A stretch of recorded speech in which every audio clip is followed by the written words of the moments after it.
And we're connecting and we're live.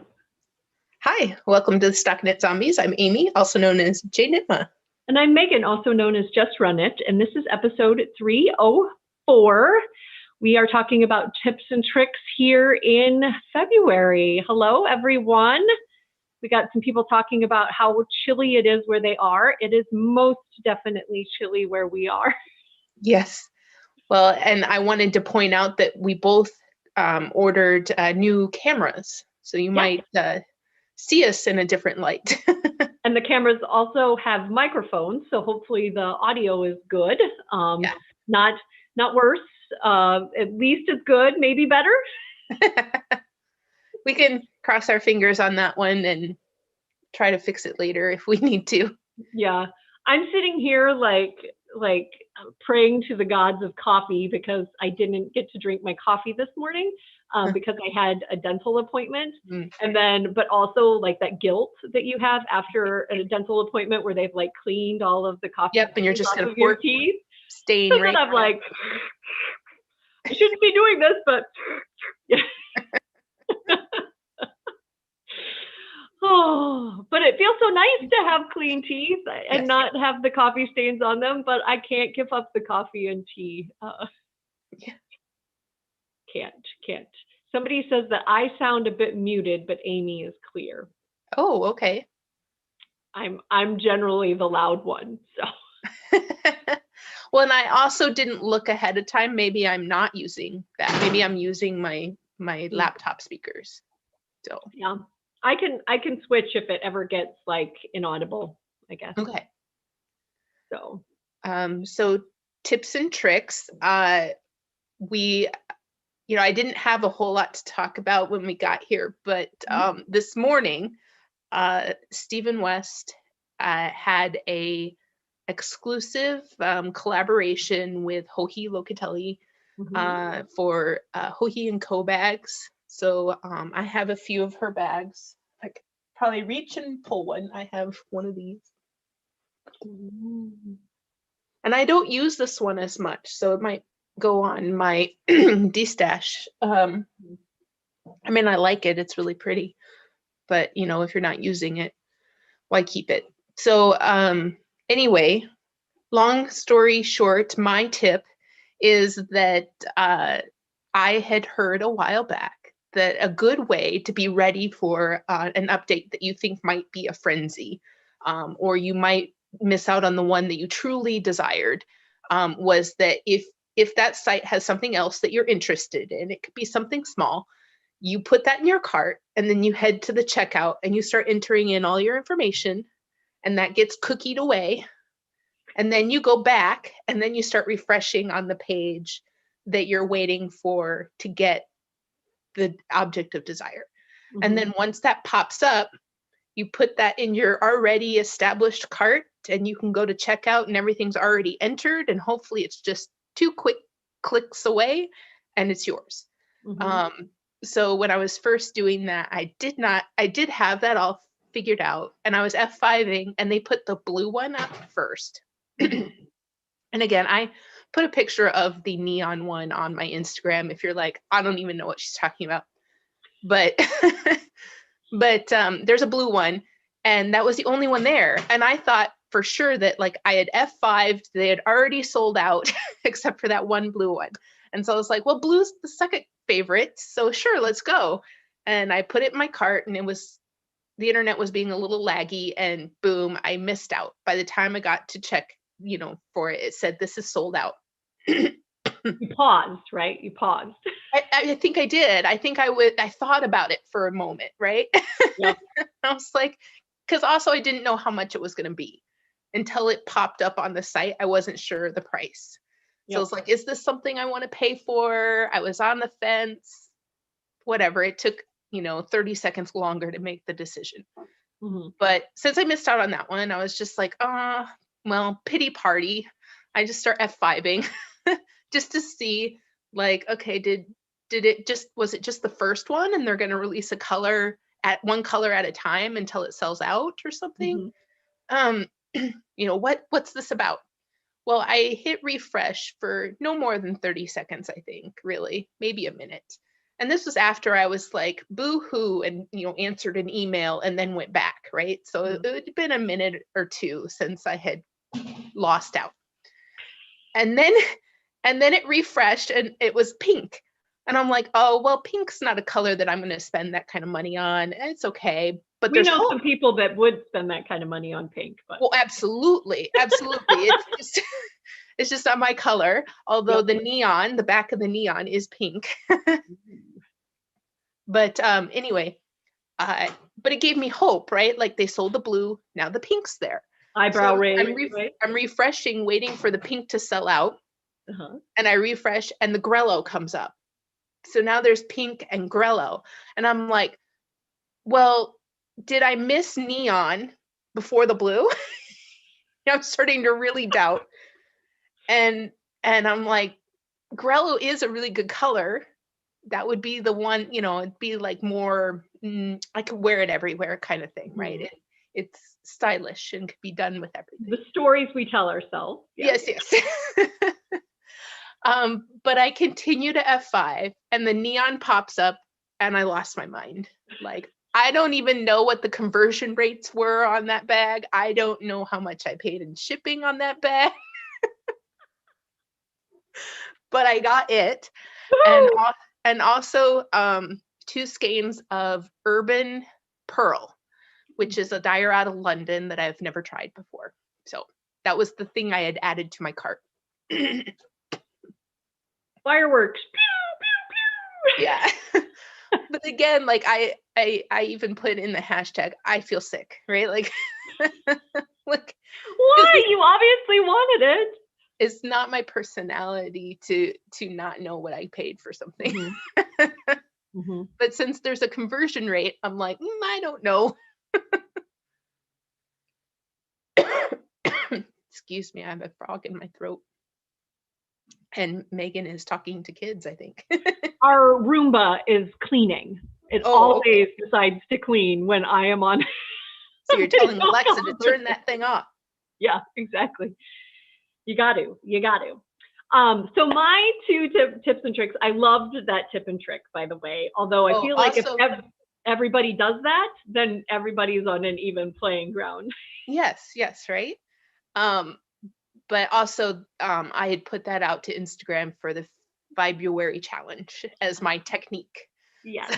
I am so enjoying that. I'm also enjoying the subset February challenge DKN because then I'm getting to, so it's like a subset internet friendlies and then my core, right? Like No, I'm enjoying that too. I've forgotten the tag on a few of my posts, but when I'm lamenting, I definitely put it on there. Yep. And what was I gonna say? There was another thing in there. Oh, don't beat yourself up. I've already missed 3 days of of the February challenge, and I've decided not to go back and fill them in. So just do what you can, or if there's a prompt that particularly sings to you, that's the one you can do. Well, you aren't eligible for prizes, Amy. Other people might want to add in the days so that they get the entries, but yeah. Well, but don't beat yourself up if you choose not to. Exactly. And also, if you don't answer it in a way that like everybody else is answering it, right? Like, I'm sure nobody wants the shopping technique. Yeah. Like yesterday, I was like, wow, people are like posting these very deep, meaningful, like their word of the year, whatever. And here I'm like, I want to reorganize my knits. But it's something that I want to do in 2021. So. Did you read mine? Well, that one could have been a tip and trick today. Oh, yes. You need a decoy project. My cat kept wanting to sit on my project last night. She would not stop. And I'd kick her off and I'd get like, I don't know, like 10 stitches in, and then she'd walk her way back on and she'd swirl and she'd sit. Like, so that you're like, I can't even get this off my lap enough to knit. And I feel bad like ripping it out because you can get snagged, right? The cat will snag your work, and then they re-swizzle and sit again. I don't know. But mainly it's the snagging. I don't want her claw to grab one of the stitches and pull it out. But yeah, I should have had a decoy project. The only downfall of the decoy project is if you're kind of like, ha ha ha ha ha, you might all week, all night work on the decoy project because she's not coming around. I would take the decoy project to be the one that you sit on your lap for her to sit on, and then the actual project you want to work on comes out. Right, but it's like the computer, right? Like she doesn't come until you're working on the thing. So, it's like, okay, which project, so do I have two, and then one's kind of, I don't know. Yeah, I don't know the logistics of that, but I thought it was amusing because she was really annoying yesterday. All right, my tip and trick for this is based off of my current projects. So last week you guys saw the ribbing of my pink velvet, which you can't see, but I did decide, let's see if I can get the halo. Yes, I see it. I did decide to hold the Lola Bean with the contrast color, and I'm so very glad I did. It's very soft and causing some very subtle color variations in that pink, but it still pops, right? But the neckline was way too wide. Like if I had the correct depth, it was like almost to the corners of my shoulder bones here. Yeah. And that's without blocking and without the weight of the whole sweater pulling it down. Mm-hmm. So one, I probably should have trusted my intuition that it was too wide from the get-go, but I held out hope that it would be okay, and it wasn't. We had some very friendly advice from ZKKLers trying to discourage me from making progress. Oh, I would rip that out and redo it and whatnot, which again, I think it was Franklin Habit that I've quoted before in the past, but if it's worth doing right? So I did some sweater surgery, kind of knowing that if it didn't end up going well, so this was my second sweater surgery on a neckline, that I could rip all of it out. It would just hurt my heart. So I was done with the color work and trying to decide where to separate for sleeves. And I just went back through, and I think this time I had learned my lesson that if the neckline was a little questionable on the width, that I did a full round after I started the short rows, or before I started the short rows, so that I could pick up a little easier, right? You ran into that when you did a similar sweater surgery. Mm-hmm. And so I just went through with a spare smaller needle and picked up all of the legs right underneath the ribbing, which is really easy to find because you can see the ribbing right above. Yep. And then I went to the center back. I went the row up. I took a deep breath and I snipped. And then it's just unraveling and hoping that you picked up all of the stitches. If you don't, you end up grabbing to stop the bleeding, you end up adding a locking stitch marker in there to hold any stitches that you missed. And then worst case scenario is you picked up a stitch that you just unraveled or down below it, and you have to kind of do some guesswork. But I completely unraveled it. I worked some decreases in stockinette, and then I worked the ribbing on, and I'm probably not going to be able to put this on with where it currently is at, but much better neckline. Work the ribbing with a smaller set of needles, and the neckline is great. Like it stretches, it fits over my head. It sits, the color work sits where I want it to. And so, yeah, sweater and knitter are in stable and recuperating condition. Yeah, I wanted to, again, for those in the back, right? The little locking stitch marker to stop the bleeding. I don't, that just saves everything. Yeah. I know that before blocking, I had found one on this guy, and you just put that in there, and then I made sure I blocked it. And then when it came off the block, I just removed that and, fixed it up. Stitched So, it up, literally. yeah. That's where the metaphor directly intersects. Yes.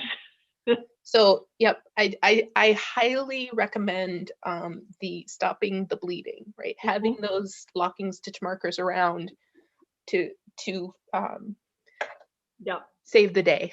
Yep. And then this project is also, so I am going to town I've turned the entrelocking key. It's going to be a blanket. I made that decision. I hemmed and hawed over it, and I was like, I'm going to use all of this yarn because I love it together. So I'm trying to maximize the square footage of the blanket that I've got. But with Tunisian crochet, I still have to be able to look down, like when I'm picking up loops or when I'm going back. And so right now I've got it's an example right now. I'm looking down a lot. Yep. So and those return passes. So I've got this, which is just stockinette in the round for my video conferences where I don't need to be looking down because I can. And if you have never tried it, it's just believing that you can, right? Do the knitting stitches without looking. Yeah, it takes practice for tension, especially if you're a new knitter. I remember practicing it before it became second nature. Like I took a project where the tension didn't really matter that much, and I said, I am not going to look down. And it took a lot of mental energy to not look down. But yeah, practice makes perfect. Yeah, and a lot of it is also kind of feeling the stitches with your fingers as well, right? So you know where you are at without using your eyes, and that you're feeding and pushing, and that it's gone through the loop. You can feel that with your fingers. But yeah, so those would be my tips and tricks for the adjusting a neckline. I may, if in the future I have some doubts about a neckline, I may do like the love note where they have you provisionally cast on, and then you can do those adjustments, purposefully rather than having to do sweater surgery. And that's just really me having that retrospect now of going like, okay, in the future, if I have like a neckline when I'm looking at projects on Ravelry, it looks like a lot of them have a really wide neckline. And I know that I don't like that in my sweaters. I mean, some people do, right? Like that's a style. Maybe I should provisionally cast on fewer stitches and increase, or do those adjustments rather than just like crossing my fingers and hoping that the yarn magic makes it perfect. And it often doesn't. Right. We have those instincts, right? And then we just ignore them. We do. Well, I had tried it was like the directly onto the needle. It was a new to me technique that to cast on the neckline, and I really liked the way it looked. So I justified to myself like, oh, but I really like the way it looks. Well, it doesn't matter if the fit doesn't. Right. Yeah. You'll have to try it next time when you can get something a little bit correct. Yeah, no, it looks really good with, and I'm totally blanking on the name. If Beth were here, she would be able to say it. This is the pink velvet. It's the cast on that she uses in the pink velvet. It mirrors like a sewn bind off in that it looks like knits and pearls, and it's like. Is it Turkish? No. I don't know. It's okay. Not important. That wasn't the tip or trick. It was just that I had tried something new. It looked pretty, and I was savoring that. But instead, I should have believed in my instincts. Yeah. Aren't we an interesting pair today? Shopping and sweater surgery, but ultimately just finding joy in what you're working on, or what you're buying. I was going to ask you, how many repeats of the colors did you do before you started making it going blanket? I got to, and this does not reveal anything about the pattern, I got to 13 blocks wide. 13 blocks wide. And then I'm just not increasing on the one edge, and then eventually I'll be decreasing on the other edge to fill it out. So But yeah, I'm super loving it. I can't put it down, right?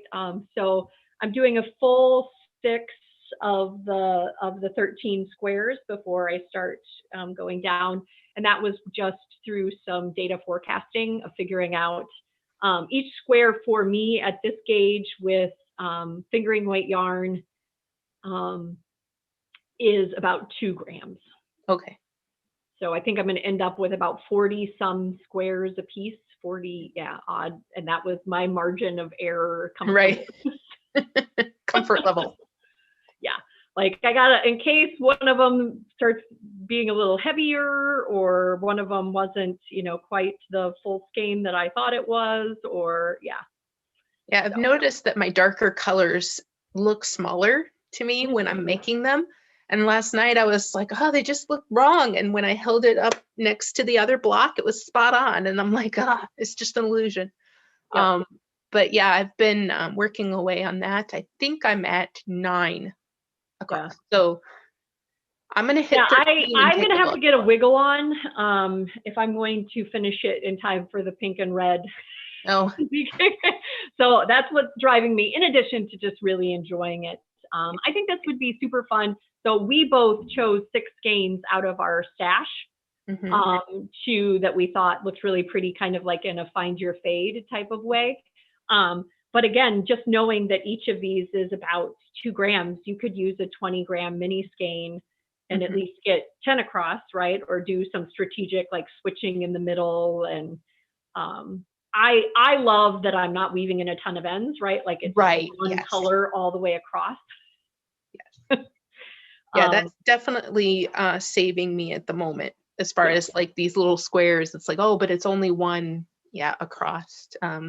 Like one color, one strand. You're not breaking the yarn and rejoining, although you could, and it would be really pretty. It would look very patchworky. So yep. Yeah. Anyway, we digress. That's not a tip or trick. Yeah, no, I'm excited. I don't know what I'm gonna do, but I wanted to ask you that before I made my decision on it. I'm trying to work on my nesting cardigan, and I am getting to almost to the last ball. Ooh. So I might. So that's at the bottom, or you need to stir your stash. No, I have bits of the 2 that I'm alternating right now, and then I have the 5th one. I think that the 2 I'm alternating right now will get me to the bottom. Okay. And then I'm going to be using the final ball to do the button band. Mm-hmm. And then when I'm at the sleeves, I'm going to be like, okay, Megan, yeah, stir your stash. I think I'm running out of yarn. Yep. No, absolutely. Yep. Yeah, that makes sense. I want to see it knit up. So yeah, it's pretty close to needing some extra yarn, but I'm not there yet. Yeah, and then just for anybody that's following kind of my yearly resolutions, this was my February use it or lose it. So I bought it back when Barrett Wool Co. was at our market. Yeah. And I thought I was going to, right. I was going to use it for something for Ellie, and because it's, I really like the combo of red and pink, but this has been in my stash over 5 years, because it's been 5 years since they were at our market, right? Wow. Time flies. Yeah. I'm not doubting you. I'm just like, ugh, this seems like yesterday. It does.